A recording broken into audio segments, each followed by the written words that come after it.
Lufta e cila ka shkaktuar në linjën e mesme ka shkaktuar një tronditje të fuqishme në tregun energjetik global. Kjo për shkakun se linja e mesme është rajoni me rezervat më të mëdha të naftës dhe të gazit të provuara. Në toka e saj përmban 50% të rezervave globale të naftës dhe rreth 45% të rezervave të gazit natyror. E gjithë kjo flet për peshën dhe rëndësinë që ka linja e mesme në tregun energjetik global. Irani për të bërë më të kushtueshme luftën për Shtetet e Bashkuara si në aspektin politik ashtu edhe në ato ekonomik, ka goditur shtetet finje pra shtetet Gjirit Persik, duke i goditur rafineritë e tyre të naftës, të gazit, dhe kjo ka detyruar që shtete si Arabia Saudite, Katari, Kuvaiti, Bahreini, Emiratet e Bashkuara Arabe dhe Omani ta përgjithësojnë sasinë ditore të naftës dhe të gazit të prodhuar apo ta ndërpresin atë plotësisht. E gjithë kjo ka shkaktuar mungesën e naftës në tregjet globale dhe rritjen e çmimit të saj. Çmimi i naftës sot në tregun botror është rreth $108. Pra, që nga fillimi i luftës dhe apo një ditë para se të fillojë lufta dhe deri në ditën e sotme, çmimet e naftës janë rritur me rreth 40%, kurse çmimet e gazit natyror me 60%. Sikur të mos mjaftonte kjo, Irani po përdor një strategji tjetër të presionit, atë të mbylljes së ngushticës së Hormuzit. Ngushtica e Hormuzit është një nga rrugëkalimet ujore më të rëndësishme në botë, ku çdo ditë nëpër të kalojnë rreth 20% të totalit të botror të naftës dhe rreth 25% të totalit të gazit të lëngshëm natyror. Pra tani çdo ditë botës i mungojnë 20 milion fuqi. Dhe kjo ka shkaktuar një pasiguri të madhe në të gjitha ato shtetet të cilët janë të varur nga burimet energjetike të linjës së mesme, kryesisht shteteve të Azisë dhe të Evropës.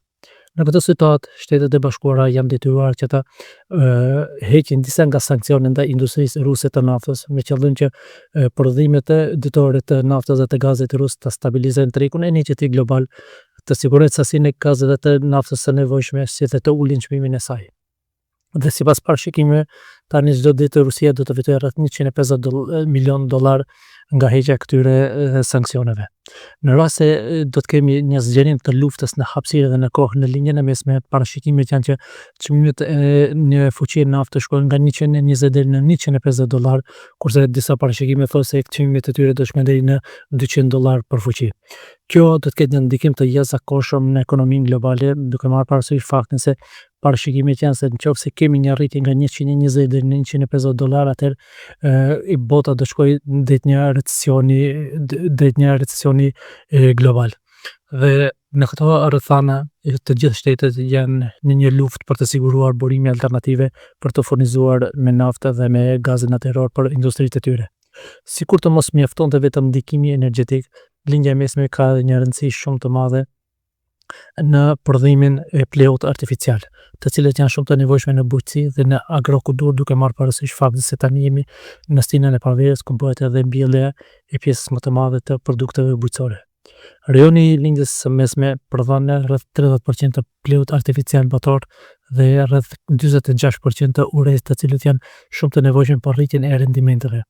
Dhe çmimet e urezë tani për shkak të luftës janë rritur me rreth 60% dhe bota ka mungesë të theksuar të pleut artificial. Dhe në rast se lufta në linjën e mesme nuk ndalet dhe nuk hapet ngushtica e Hormuzit, atëherë bota do të shkojë drejt një krize ushqimore, ku sipas një raporti të fundit të Kombeve të Bashkuara, në rast se lufta në linjën e mesme nuk do të ndalet, atëherë 45 milion njerëz do të preket nga pasiguria ushqimore.